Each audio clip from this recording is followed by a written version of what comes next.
شہر رمضان الذی انزل فیہ القرآن صدق اللہ العظیم وصدق رسولہ النبی الکریم الامین ونحن علی ذالک لمن الشاہدین والشاکرین والحمد للہ رب العالمین۔ ہدیہ سلام بحضور خیر الانام۔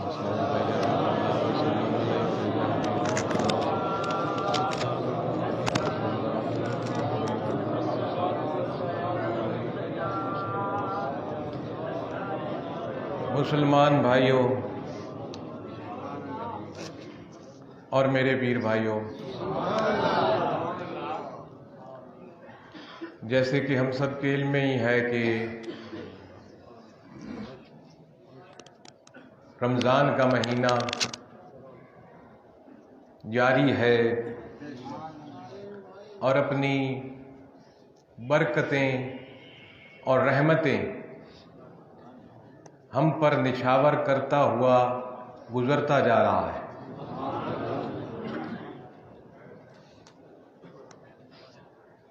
جس مہینے کا پہلا عشرہ رحمت کا قرار دیا گیا، دوسرا عشرہ، عشرے سے مراد 10 دن ہوتے ہیں، دوسرا عشرہ مغفرت کا قرار دیا گیا اور تیسرا عشرہ رحمت اور مغفرت کے بعد دوزخ سے آزادی کا عشرہ قرار دیا گیا۔ اس مہینے کے بارے میں خالق کائنات نے قرآن مجید میں ارشاد فرمایا، شہر رمضان الذی انزل فیہ القرآن، یہ رمضان کا جو مہینہ ہے اس میں ہم نے قرآن کو اتارا۔ شہر کہتے ہیں مہینے کو عربی زبان کے اندر، اس لیے شہر رمضان کا لفظ استعمال کیا گیا۔ اور ویسے بھی جب بھی آپ ماہ رمضان کا نام لیا کریں تو رمضان کا مہینہ یا ماہ رمضان کہا کریں، وہ افضل اور بہتر ہے، کیونکہ خالی رمضان کہنا رمضان مناسب نہیں لگتا، کیونکہ اللہ کے ناموں میں سے بھی ایک نام ہے، تو وہ توہین ہوتی ہے اللہ رب العزت کے ناموں کی۔ اس لیے عربی میں بولیں تو شہر رمضان، اردو میں بولیں تو جناب رمضان کا مہینہ یا ماہ رمضان، انگریزی میں بولیں تو منتھ آف رمضان کے ساتھ مہینے کا نام استعمال کر لیا جائے تاکہ رمضان کے مہینے کی جو وضاحت ہے وہ ہو جائے۔ میرے بھائیوں، بزرگوں، دوستوں، ساتھیوں، لمبی چوڑی گفتگو نہیں کرنی، چند باتیں رمضان کے حوالے سے کر کے آپ سے اجازت چاہوں گا۔ یہ جو آپ کے اور میرے رب نے فرمایا کہ یہ شہر رمضان انزلہ، اس میں میں نے نازل کیا قرآن کو جو کہ ہدایت ہے تمام لوگوں کے لیے، تو معلوم ہوا کہ رمضان کو اگر فضیلت ملی ہے باقی مہینوں سے تو وہ ملی ہے قرآن کی وجہ سے۔ جس طرح جمعے کو فضیلت باقی دنوں پہ ہے، اسی طرح سے اس ماہ رمضان کے مہینے کی فضیلت باقی مہینوں پہ ہے، اور ایک سال کے اندر جتنے بھی آپ نے صغیرہ گناہ کیے ہوتے ہیں وہ اس رمضان کی برکت سے معاف ہو جاتے ہیں۔ اب برکت تو ملی اس مہینے کو نزول قرآن کی وجہ سے، قرآن کی نسبت کی وجہ سے، اور یہ قرآن پاک سے سورہ البقرہ کی ان الفاظ سے جو میں نے آپ کے سامنے پڑھنے کا شرف حاصل کیا، اس سے یہ بات 100% ثابت ہو گئی کہ قرآن کا نزول رمضان میں ہی ہوا ہے، کیونکہ قرآن مقدس کے کسی لفظ کا، کسی مفہوم کا، کسی آیت کا انکار کرنے والا کافر ٹھہرتا ہے، تو یہ تو ثابت ہو گیا کہ رمضان ہی کے مہینے میں قرآن نازل ہوا. ہاں یہ نازل پھر اکٹھا تو ہوا نہیں قرآن، مرحلہ وار جدھر جدھر صاحب قرآن گیا قرآن پیچھے پیچھے آیا. یہ تو پتہ ہے ہم سب کو. اب رمضان میں قرآن نازل ہوا، اور کس دن پھر نازل ہوا، کس تاریخ کو نازل ہوا، رمضان کے کون سے دن میں یا کون سی رات میں نازل ہوا، یہ اللہ رب العزت نے پھر خفیہ رکھا. اور آپ کی اور میرے رب کی یہ عادت مبارکہ ہے کہ وہ ہر اہم چیز کو خفیہ رکھتا ہے.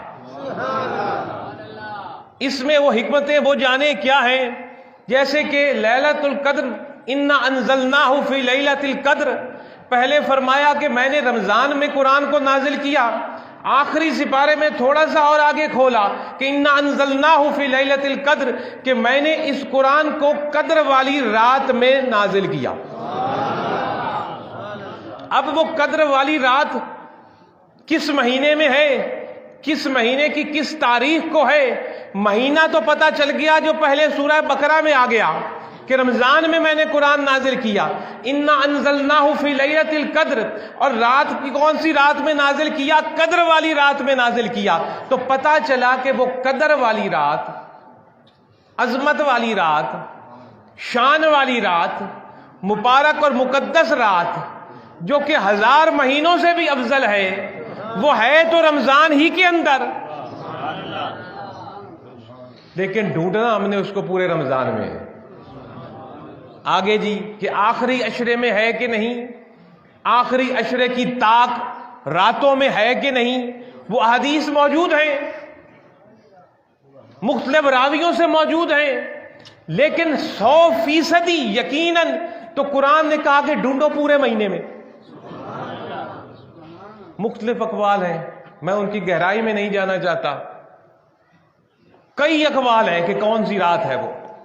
لیکن میں آپ سے عرض کروں گا کہ اپنے مرشد کے حضور سید محمد نواز شاہ رحمت اللہ علیہ کے نقش قدم پر چلتے ہوئے ہمیں رمضان المبارک کی ہر رات کو ہی لیلۃ القدر سمجھنا چاہیے.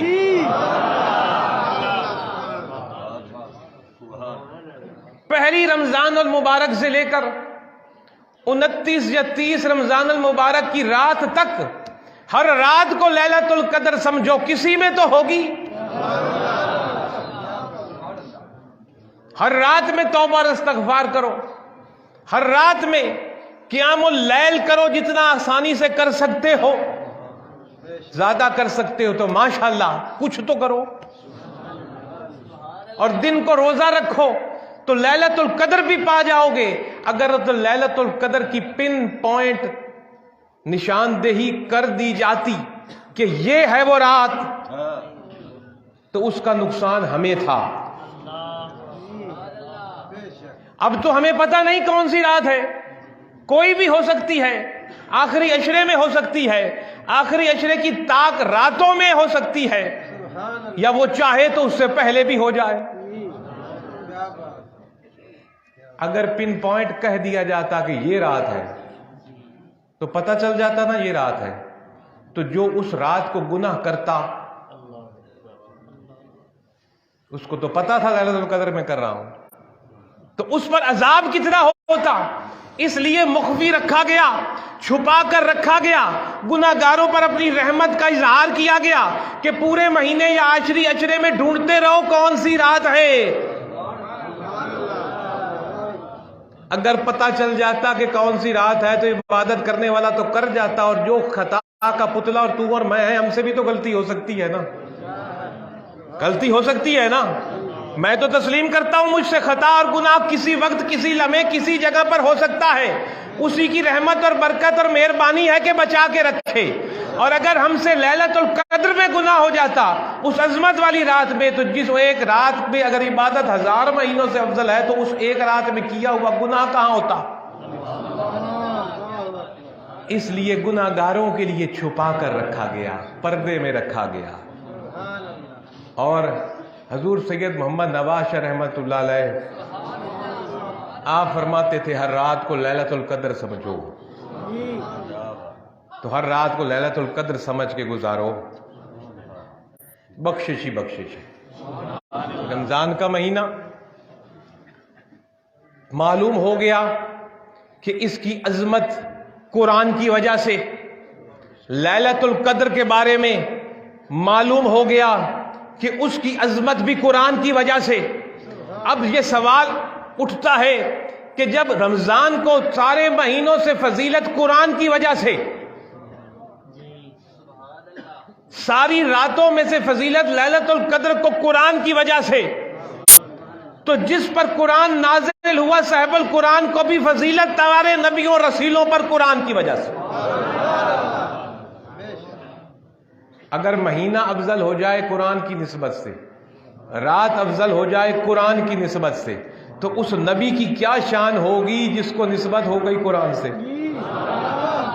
اور قرآن سے نسبت بھی ایسے ہوئی کہ 23 سال میں تیرے اور میرے آقا محمد مصطفیٰ صلی اللہ علیہ وسلم دنیا یا عرب جزیرہ کے جس حصے میں بھی تھے، جہاں تھے قرآن وہیں آیا۔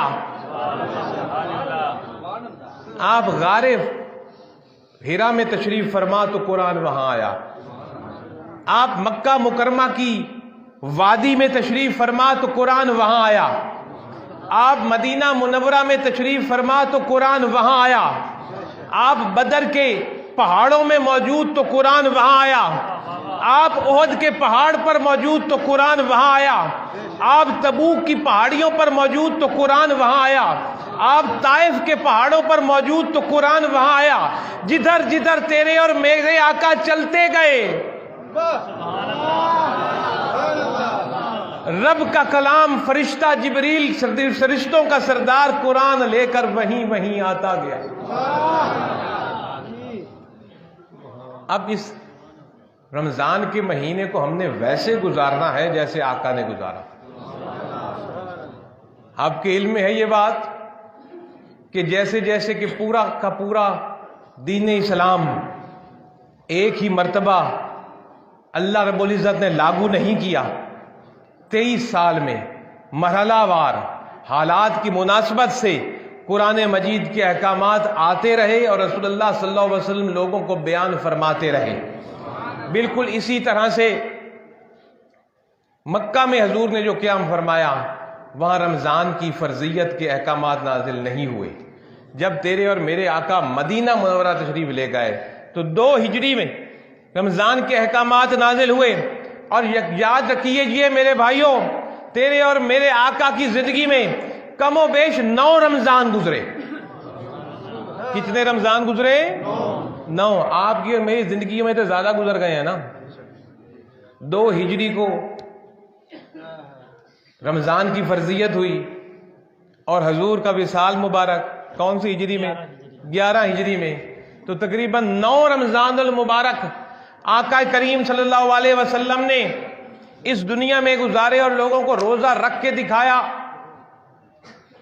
روزے کے احکامات بتائے، اور تمام کے تمام روزے کی صورتحال اور رمضان کی صورتحال ہمارے سامنے رکھی۔ یہ رمضان کا مہینہ، روزے کے بارے میں گفتگو اس کے بعد کروں گا۔ پہلے تھوڑا سا رمضان کے مہینے میں اور عرض کر دوں چند باتیں آپ کے سامنے۔ جہاں جہاں میرے بھائیوں یہ رمضان ایک بہت فضیلت والا اور عزت والا مہینہ ہے، ویسے ہی یہ ایک بہت ہی تاریخی مہینہ بھی ہے، اور اس میں بہت بڑے بڑے واقعات بھی رونما ہوئے، ایسے ایسے واقعات بھی رونما ہوئے جن کی بدولت تاریخ اسلام ہی بدل گئی اور پوری کی پوری دنیا کی تاریخ بدل گئی۔ ایسے ایسے واقعات بھی اس میں فتح مکہ اور غزوہ بدر کی روپ میں رونما ہوئے اس مہینے کے اندر۔ اس مہینے کے اندر صرف قرآن ہی نازل نہیں ہوا، بلکہ کہا جاتا ہے کہ جتنی بھی پہلی الہامی کتابیں ہیں، انجیل کی صورت میں، تورات کی صورت میں، زبور کی صورت میں، یا جو باقی صحیفے انبیاء پر آئے، تمام کے تمام ہی اسی فضیلت والے مہینے جس کا نام رمضان المبارک ہے اس میں نازل ہوئے۔ اور پھر اس مہینے کو 4 چاند اور لگ گئے، جبکہ اس مہینے کی 3 تاریخ کو خاتون جنت، تمام سیدوں کی ماں، لخت جگر رحمت للعالمین، اور اس کائنات میں محمد مصطفیٰ صلی اللہ علیہ وسلم کے بعد سب سے زیادہ قابل احترام شخصیت، میں یہ بات اور یہ لفظ منبر رسول پر بیٹھ کر پورے وثوق کے ساتھ میں نے ادا کیے ہیں. میں کسی کی افضلیت یا کسی کے کم ہونے کی بات نہیں کر رہا، میں قابل احترام کی بات کر رہا ہوں کہ رسول اللہ کی ذات کے بعد اگر اس کائنات میں کوئی قابل احترام شخصیت ہے تو وہ تیرے اور میرے پیر کی ماں فاطمہ الزہرا ہے. پھر اس مہینے کو 4 چاند لگ گئے کہ اس مہینے کی 3 تاریخ کو بی بی فاطمہ الزہرا کا عرس ہوا. آپ کا عرس بھی اسی مہینے کی 3 تاریخ کو ہو گزرا ہے. یہ میں بات اس لیے کر رہا ہوں کہ آج ہم لوگ سید آستانے سے وابستہ ہیں، ہمارا پیر سید ہے، اس خاندان سے ہے، اور ہمیں آل رسول کی تاریخ کا پتہ نہیں ہے. ہونا چاہیے میرے بھائیوں. یہ ایام اہل بیت کے ہم سنیوں نے نہیں منانے تو کس نے منانے ہیں؟ اہل بیت کے ایام اگر قبلہ سید محمد عبداللہ شاہ رحمت اللہ علیہ کے مریدوں نے نہیں منانے تو کس نے منانے ہیں؟ تو اس مہینے میں رمضان جو جا رہا ہے، اس میں کس کا عرس ہے؟ اس مہینے کی ہی 3 تاریخ کو عرس ہوا ہے بی بی فاطمہ الزہرا رضی اللہ تعالی عنہا کا. اور یہ نیاز شاہ سامنے گواہ بیٹھا ہے، اس مہینے کی 3 تاریخ کو یہیں دربار کے اندر دربار پر بی بی فاطمہ الزہرا کا ختم پڑھا گیا. اب مریدوں اپنے دربار کی سنت پر چلو، اپنے پیر کی سنت پہ چلو، اہل بیت کے ایام مناؤ تاکہ ہم ثابت کریں کہ اہل بیت سے محبت کرنے والے ہم ہیں،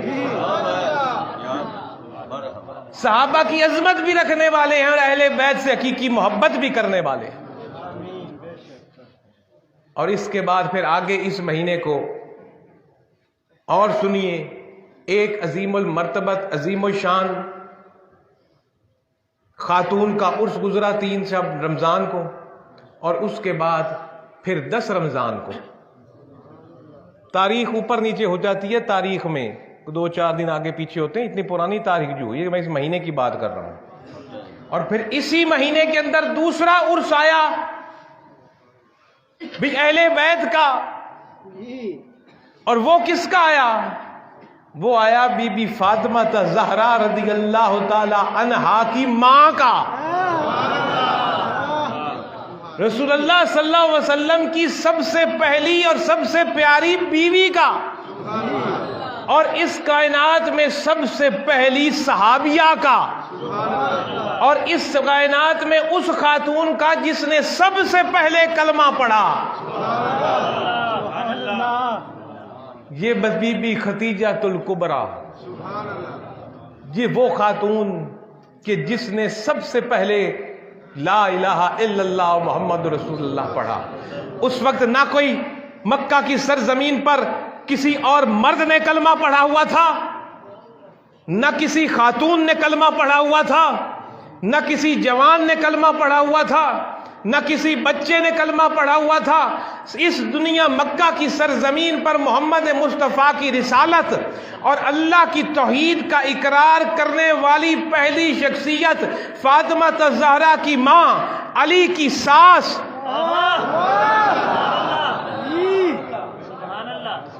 حسن اور حسین کی نانی، اور عظیم المرتبت ایسی خاتون کہ جس نے اتنی قربانی اسلام کے لیے دی، اتنی قربانی دی کہ قیامت تک کوئی عورت نہیں دے سکتی. اس عظیم المرتبت خاتون کا عرس بھی اسی مہینے رمضان میں. اب میں پوچھتا ہوں کتنے سنیوں نے منایا؟ کتنے سنیوں نے ایک ختم پڑھایا ایصال ثواب کا؟ مجھے نہیں لگتا۔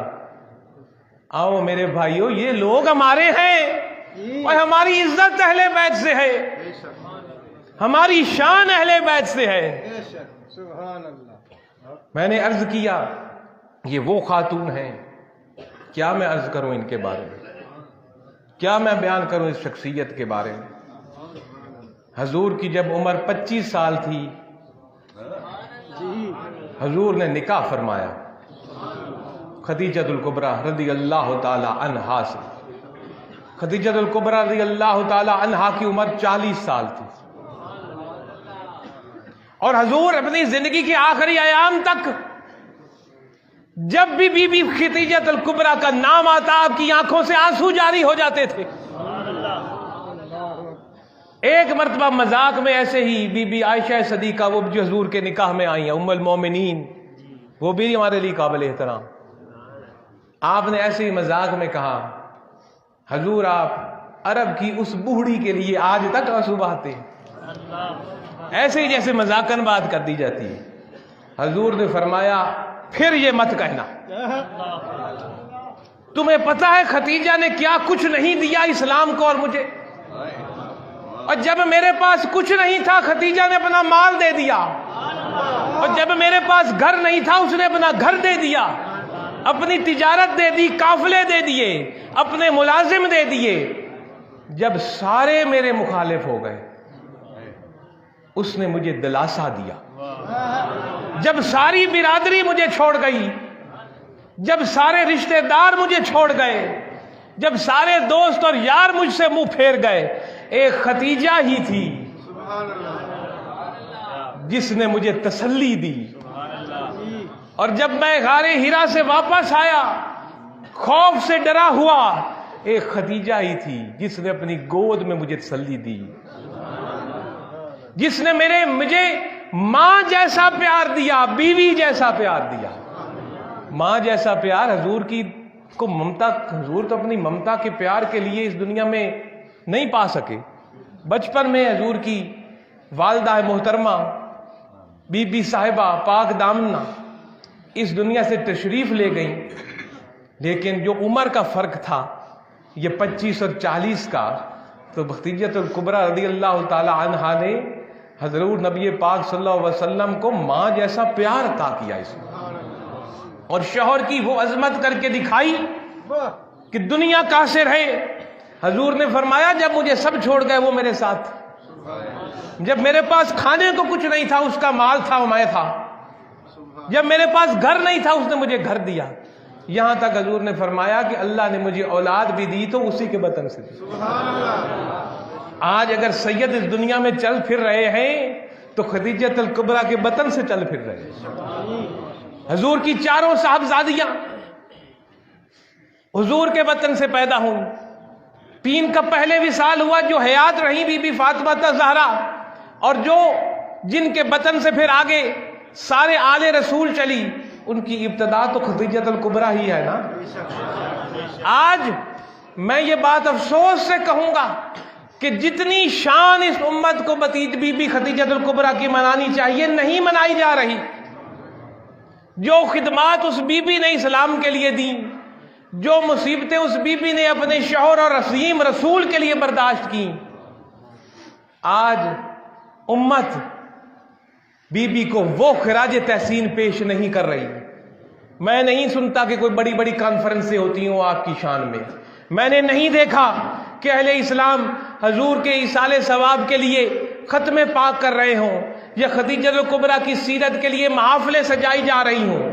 اور خدیجۃ الکبریٰ اگر فاطمہ الزہرا خاتون جنت بنی اور عظیم مرتبہ پر فائز ہوئی تو تربیت کس کی تھی؟ خدیجہ کی۔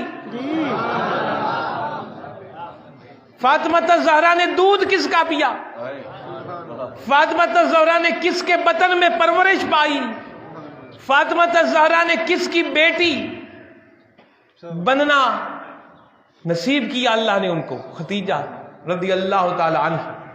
تو حضور کا عرس مبارک بھی اسی مہینے میں ہے جس کو آپ رمضان المبارک کا مہینہ کہتے ہو۔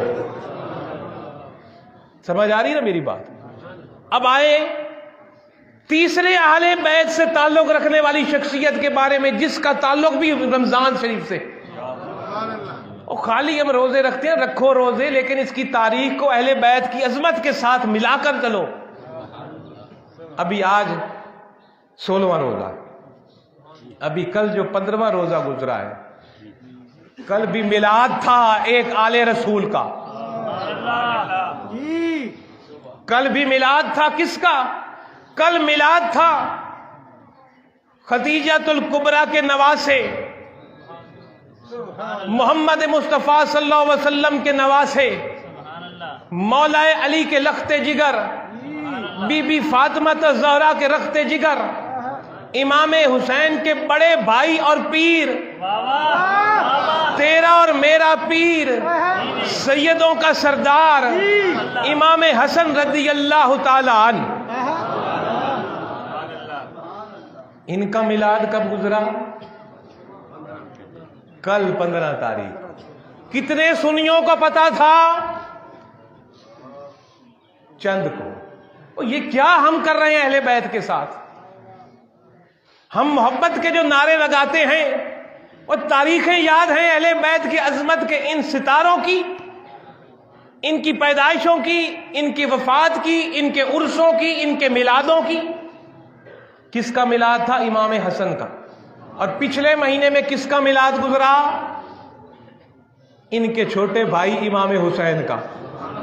ہم میں سے کتنے ہیں جو امام حسن کا میلاد مناتے ہیں، امام حسین کا میلاد مناتے ہیں، بی بی فاطمہ کا میلاد مناتے ہیں، علی مرتضیٰ کا میلاد مناتے ہیں؟ اگر ہم یہ میلاد منانے شروع کر دیں اور ہم اہل بیت کی عظمت اور شوم منانا شروع کر دیں، تو وہ گروہ جو دعوے دار ہے اہل محبت کا، اس کے غبارے سے خود بخود ہوا نکلے گی۔ ایک دفعہ آپ اہل بیت سے اپنے آپ کو وابستہ تو کرو۔ یہ اہل بیت بھی ہیں، یہ صحابی بھی ہیں۔ میں نے عرض کر دیا دنیا کی سب سے پہلی صحابیہ کون ہے؟ خدیجۃ الکبریٰ۔ اور اس وقت ابو بکر صدیق نے بھی کلمہ نہیں پڑھا تھا۔ جو مردوں میں سب سے پہلے ابو بکر صدیق ہیں، کم عمر بچوں میں سب سے پہلے مولا علی ہیں، عورتوں میں جو صرف کہا جاتا ہے خدیجۃ الکبریٰ، صرف عورتوں میں ہی نہیں بلکہ مرد عورت سب میں پہلے نمبر پر ہے آپ کلمہ پڑھنے میں۔ اچھا، اور 15 تاریخ کو کس کا میلاد گزرا؟ کل ابھی امام حسن کا۔ اور تاریخ گواہ ہے، یہ مولانا صاحب بیٹھے ہیں، غلام احمد سعیدی صاحب، کل شام کو کیا انہوں نے یہاں ختم نہیں پڑھا امام حسن کو؟ اپنے پیر کی دربار کے طور طریقے تو دیکھو اور سیکھو اور یہ لوگوں تک پہنچاؤ۔ میری یہ خواہش ہے، میرا ارادہ ہے کہ میلاد مصطفیٰ ضرور مناؤ، لیکن میلاد مصطفیٰ کے ساتھ ساتھ میلاد اہل بیت بھی مناؤ، میلاد صحابہ بھی مناؤ۔ ربیع الاول کو مخصوص کر لو بالکل رسول اللہ صلی اللہ علیہ وسلم کی ذات کے ساتھ، باقی مہینوں میں بھی کر لو، لیکن باقی مہینوں میں دیکھ لو اگر کسی اور عظیم المرتبہ شخصیت کا میلاد ہے تو ان کی نسبت سے وہ کر دو،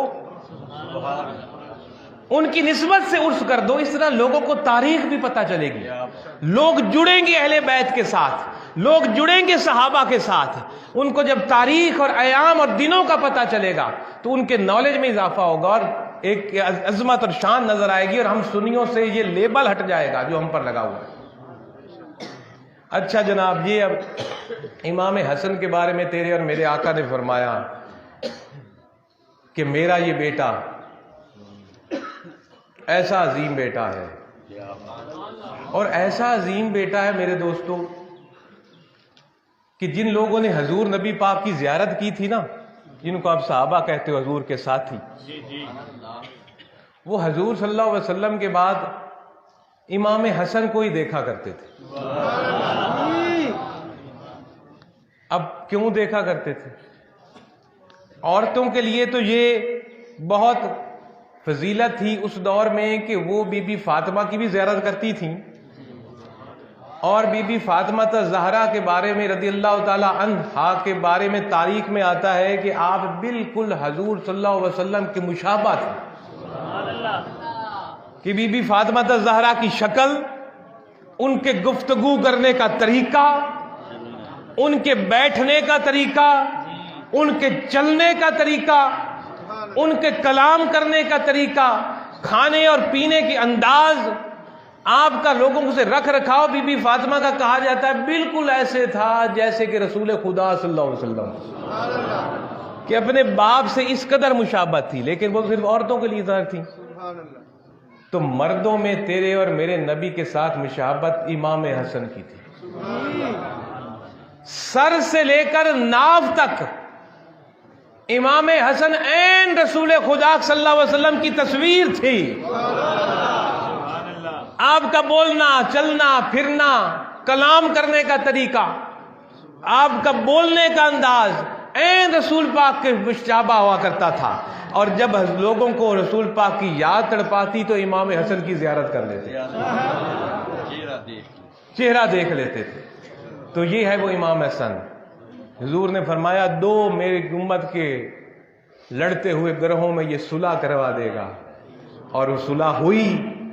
جن شرائط پر صلح ہوئی میں ان شرائط میں نہ جانا چاہتا ہوں اور نہ اس وقت جانے کا موقع ہے، لیکن آپ سے گزارش ضرور کروں گا کہ تاریخ کی کتابوں میں جا کر یا علماء کرام سے ان شرائط کو ضرور دیکھیے جن شرائط پر امیر معاویہ سے صلح کی گئی تھی،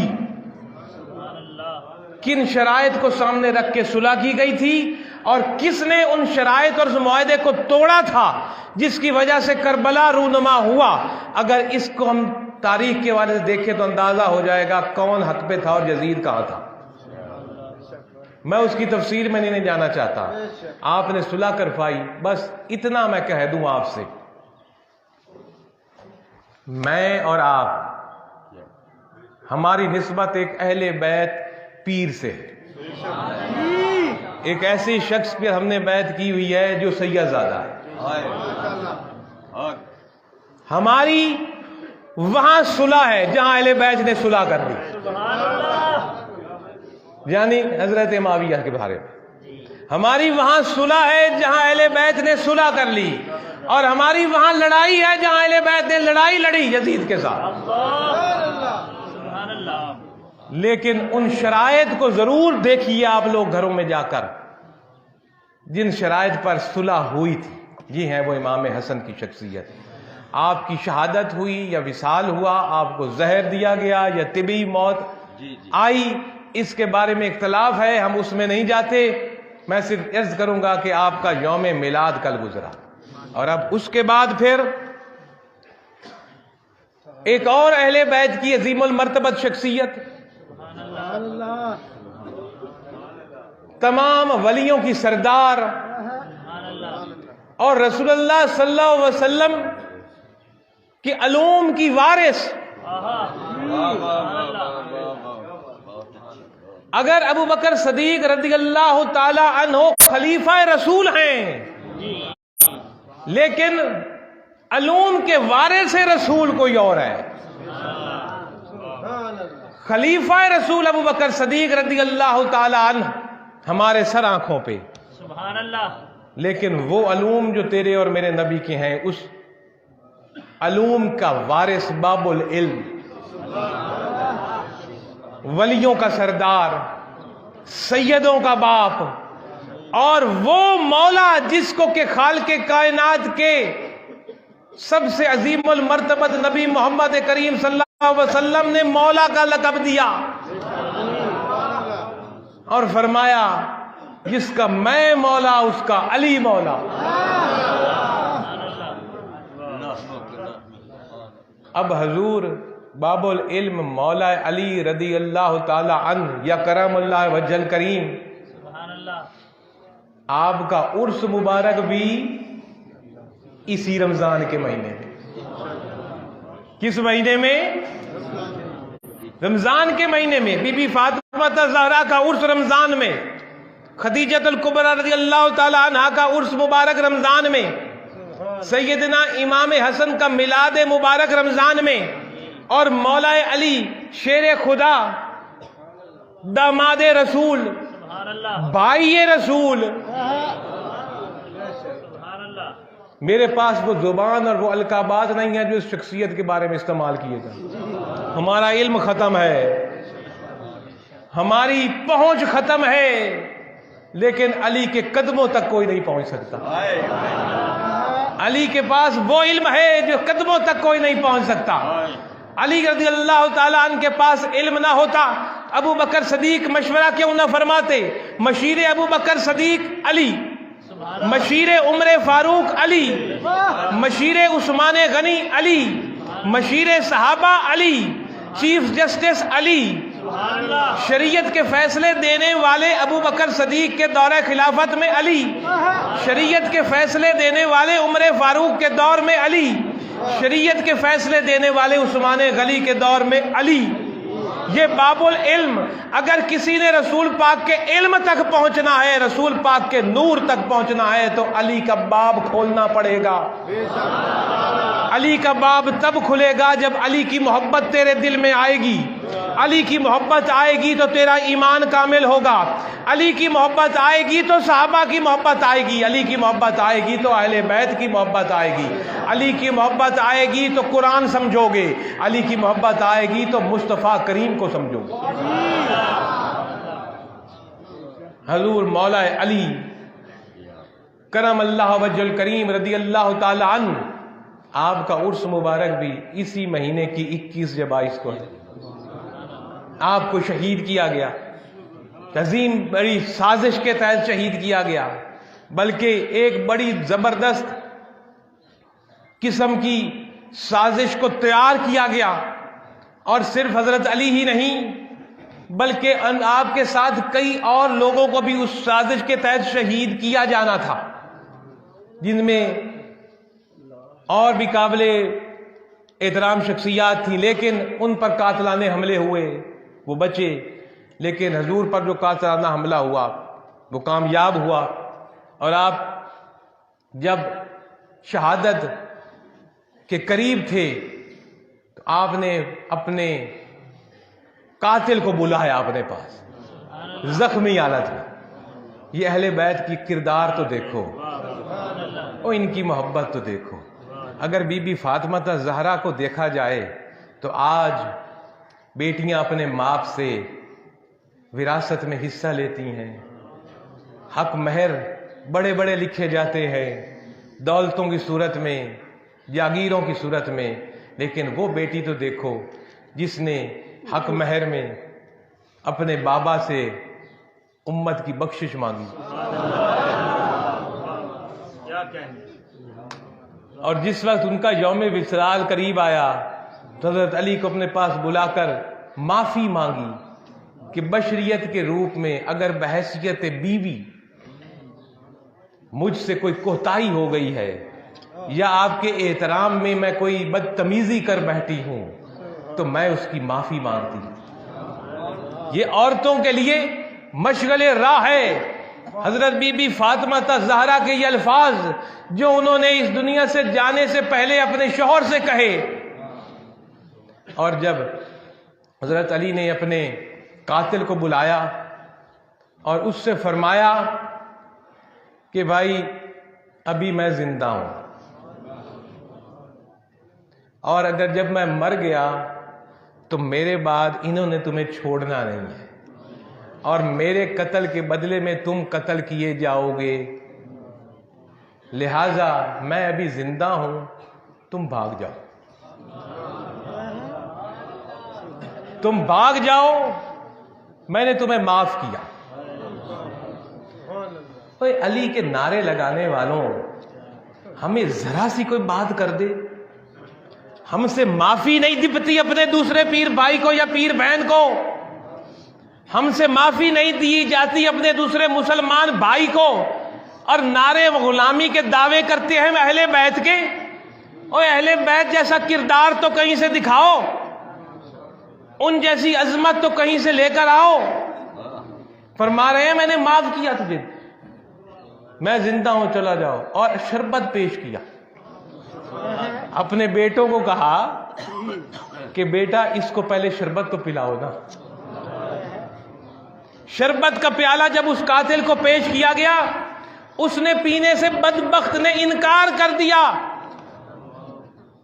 اور اس نے اس لیے انکار کیا، اس نے کہا اس میں زہر ہے۔ آپ مجھے جان کے پلوا رہے ہیں تاکہ میں پیوں تو مر جاؤں. وہ بدبخت نے نہیں پیا. مولا علی نے فرمایا بدبخت اگر آج یہ پیالہ پی لیتا جو میں نے اس کو یہ شربت کا دیا تھا تو ایسا ہی پیالہ کل قیامت والے دن حوض کوثر سے حوض کوثر کے مالک سے لے کے دیتا. یہ دل اور گردہ ان اہل بیت کا. آج ہم کہتے ہیں یہ اہل بیت ہیں, ہم سید زادے ہیں, سید کی اولاد ہیں, اور سیرت تو لاؤ حسین جیسی سیدوں, حسن جیسی, علی جیسی. صرف سید ہی نہیں بلکہ ہر مسلمان کے اندر وہ سیرت نظر آنی چاہیے جو اہل بیت کی خواتین نے دکھائی اور اہل بیت کے مردوں نے دکھائی. تو اس مہینے کو بات لمبی نہ ہو جائے, ان کا آپ کا عرس بھی ہے. آپ سے گزارش کروں گا کہ اس مہینے کی 21-22 کو یا 21 کو یا 22 کو حضور مولا علی کا اصال ثواب کے لیے تھوڑا سا ختم پڑھ دیں. کچھ نہیں جاتا, ایک روٹی پکا دو گھر میں. ضروری نہیں کہ یہاں دیگوں کی چاولوں کی دیگیں چڑھیں تو پھر ختم ہوتا ہے. آج کل تو چاولوں کی دیگ ہی چڑھائے تو 3-4 ہزار سے کم نہیں پڑتی. گھر میں جو خود کھاتے ہو کچھ خاص ہی نہ پکاؤ, جو خود کھاتے ہو افطاری کے وقت اسی پر حضور کا ختم پڑھ لو. اور سنیو اتنا تو حق ہے کہ وہ بھی کوئی نہیں ہے ہمارا. میں آپ کو جھنجھوڑنے کی کوشش کر رہا ہوں کہ سنیو جاگو, کچھ تو اہل بیت کا نام لو. آپ گھر میں جو پکے کوئی خاص پکانے کی ضرورت بھی نہیں, ضروری نہیں کہ پکاؤ, جو پکے اس دن اسی پر ختم. مولوی کو بلانے کی بھی ضرورت ہی نہیں ہے, یہ تو رواج پڑ گئے ہیں. خود ہی جو پڑا ہے پکائے گھر میں. وہ ٹھیک ہے, ان مولویوں کی روزی چل پڑی ہے.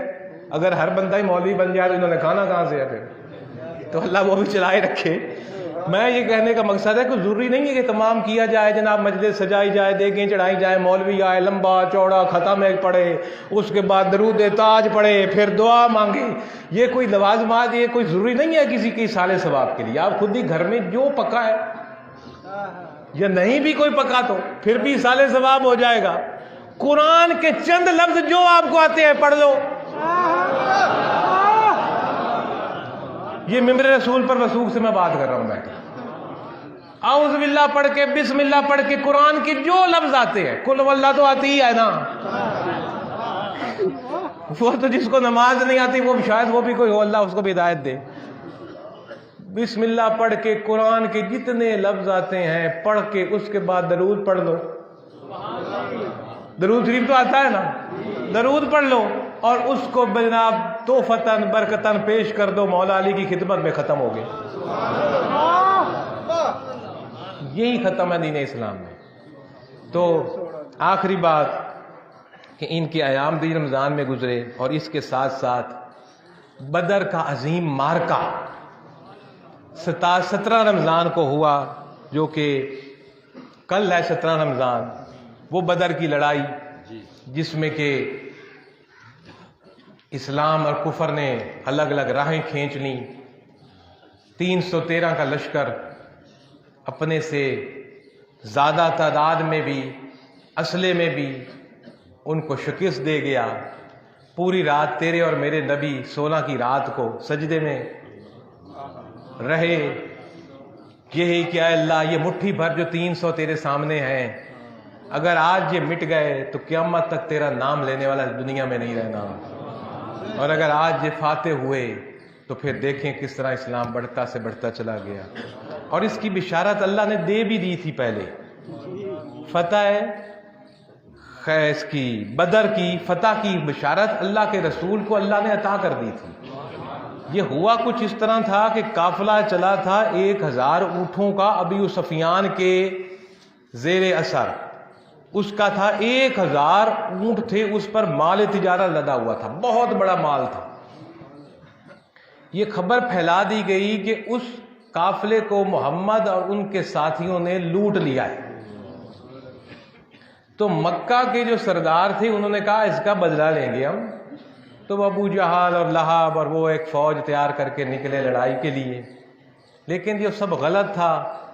وہ لشکر کو, وہ اس قافلے کو نہیں لوٹا گیا تھا، تو اللہ تعالیٰ نے یہ بشارت دی تھی رسول اللہ صلی اللہ علیہ وسلم کو، ان دو لشکروں میں سے وہ ابو سفیان والا جس پہ 1000 اونٹ تھے اور کروڑوں اربوں کا مال لگا ہوا تھا وہ، اور دوسرا یہ جو لڑنے کے لیے آ رہا تھا مکہ سے، ان میں سے ایک تمہارا ہے کہ ان میں سے ایک پر تم فاتح ہو، فیصلہ کر لو۔ حضور نے مشاورت کی اپنے ساتھیوں سے کہ بھائی یہ مال لینا ہے جو اونٹوں پہ لدا ہے کہ ان اللہ کے دشمنوں سے لڑنا ہے، جن میں ان جو صحابی تھے کسی کا باپ اس سائڈ پہ تھا، کسی کا بھائی اس سائڈ پہ تھا، کسی کا چاچا ادھر تھا، کسی کا بیٹا ادھر تھا، وہ رشتہ داری تو برادری والے تھے آگے لڑنے کے لیے آئے، کوئی باہر سے تو کوئی نہیں آیا تھا، وہ برادری ہی تھی ان صحابہ کی جن سے پوری زندگی یہ لڑتے رہے لوگ اپنے پیر کے ساتھ۔ انہوں نے کسی برادری کو، نہ کسی نے باپ کو دیکھا، نہ بھائی کو دیکھا، نہ بہن کو دیکھا، نہ بیٹے کو دیکھا۔ آج تو برادری جہاں جائے تو ہمارے تو جناب انصاف کے ترازو ہی گر جاتے ہیں، تو ان صحابہ نے تو برادریوں کو قربان کر ڈالا تھا اپنے پیر کے قدموں پر۔ حضور نے مشورہ کیا کہ بھائی بتاؤ یہ کرنا ہے کہ وہ کرنا ہے، تو صحابہ نے پتہ کیا جواب دیا؟ صحابہ نے کہا حضور آپ یہ پوچھ رہے ہیں کہ لڑنا ہے ان سے، کن سے؟ جو رشتے میں ہمارے باپ ہیں، چاچے ہیں، تائے ہیں، مامے ہیں، کسی کا جوائی ہیں، کسی کے بانجے ہیں، رشتے دار ہی تھے سارے اکثر۔ یہ تو بہت چھوٹی بات ہے، ہم نے آپ کے ہاتھ پر بیعت کی ہے جس طرح ہم نے بھی پیر کے ہاتھ پہ کی ہے، پھر بھی برادریاں آگے کھڑی ہیں، پھر بھی برادریاں کھڑی ہیں، برادریوں کو کھڑا رکھو، لیکن جہاں دین سے ٹکرا رہی ہوں قربان کرو۔ تو جناب ان غلاموں نے، ان مریدوں نے عرض کی حضور یہ لڑائی آپ ہمیں حکم دے دینا، ہم آنکھیں بند کر کے سمندر میں اور آگ میں چھلانگ لگا دیں گے۔ ہم نے کوئی بیعت کی ہے، ہم نے کوئی مریدی اختیار کی ہے، کوئی مذاق تو نہیں۔ جیسے آج کل کی پیریاں بھی مذاق بن گئی، مریدیاں بھی مذاق بن گئی۔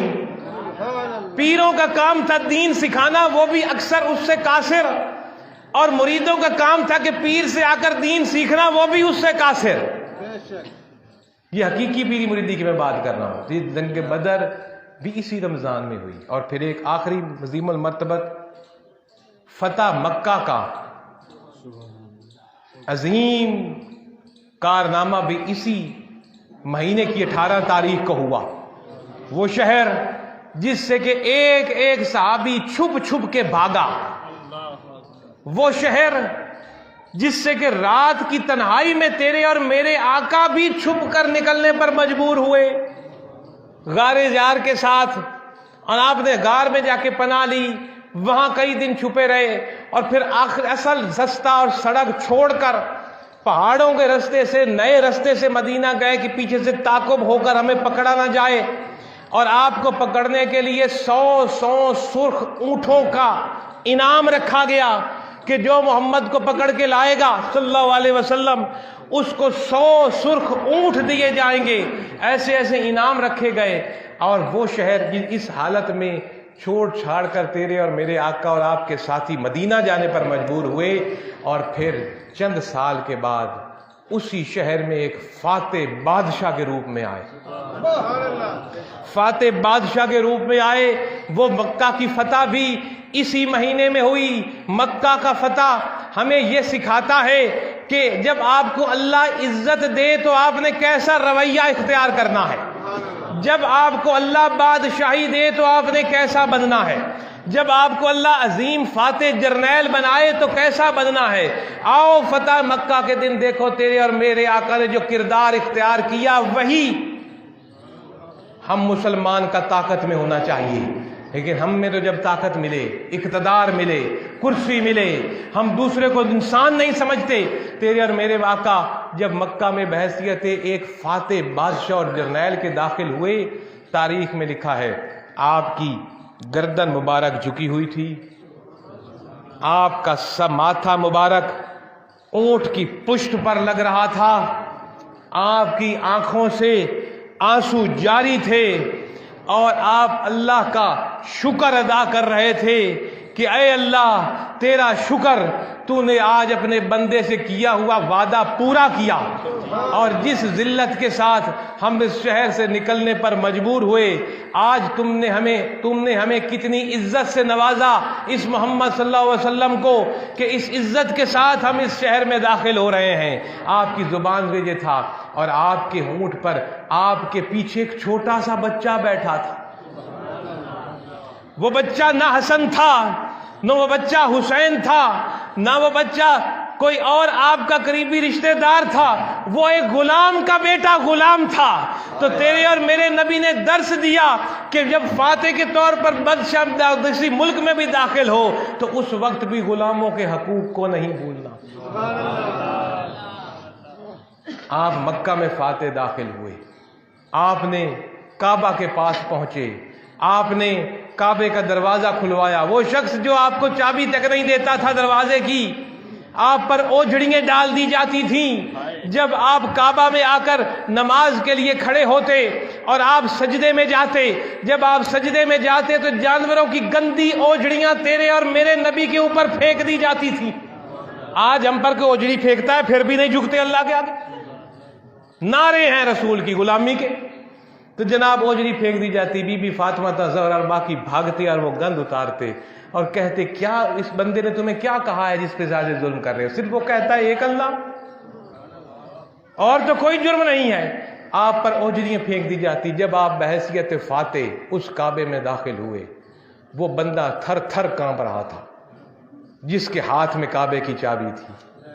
آج اس کے اندر کیا ہمت تھی، وہ محمد صلی اللہ علیہ وسلم کو روکتا کہ پوری اور کعبے کی چاروں اطراف سے فوجیں داخل ہو رہی تھیں، فوجیں در فوجیں۔ حضور کے کمان میں کوئی اپنے گھر میں چھپ کے دروازے بند کر رہا تھا۔ حضور نے تو یہاں تک فرما دیا جس نے اپنا دروازہ بند کر لیا اس کو امان ہے، جو ابو سفیان کے گھر میں گیا اس کو امان ہے۔ حضور نے تو سب کو امان دی، کہا کوئی تلوار نہیں کھینچے گا، کوئی کسی سے بدلہ نہیں لے گا، کوئی کسی کو کچھ نہیں کہے گا۔ یہ اعلان کر کے آپ مکہ میں داخل ہوئے، اور جب آپ مکہ میں پہنچے سب سے پہلا کام آپ نے بتوں کو توڑا۔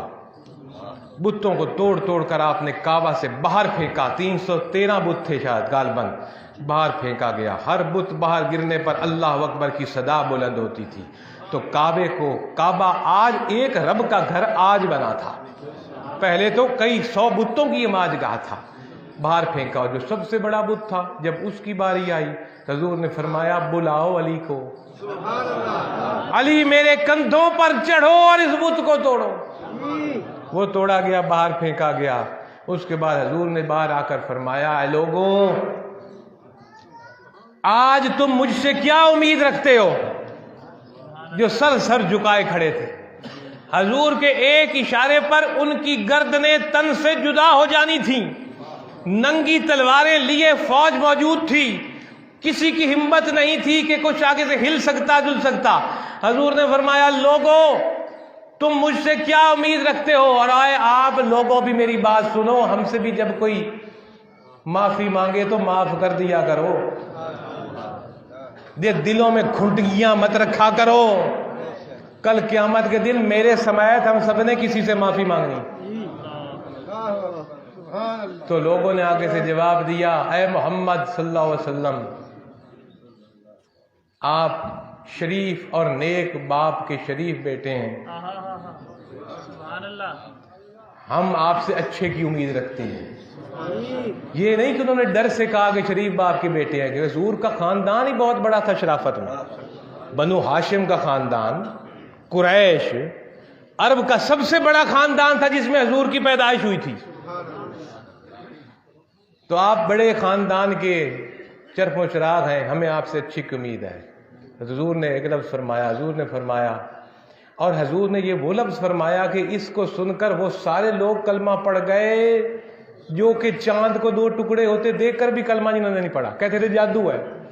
جنہوں نے کنکریوں کو کلمہ پڑھتے سن کر بھی کہا جادو ہے، جنہوں نے درختوں کو رینگتے دیکھ کر بھی سجدہ کرتے کہا جادو ہے، جنہوں نے حضور کے لعاب دہن سے ایک ہڈیا سے سینکڑوں لوگوں کو کھاتے دیکھ کر بھی کہا جادو ہے، جنہوں نے حضور کی آنکھوں سے پانی نکلتے ہوئے دیکھ کر بھی کہا جادو ہے، جنہوں نے سورج ڈوبے ہوئے کو واپس پلٹا دیکھ کر بھی کہا جادو ہے، لیکن حضور کا یہ لفظ سن کر جادو نہ کہہ سکے۔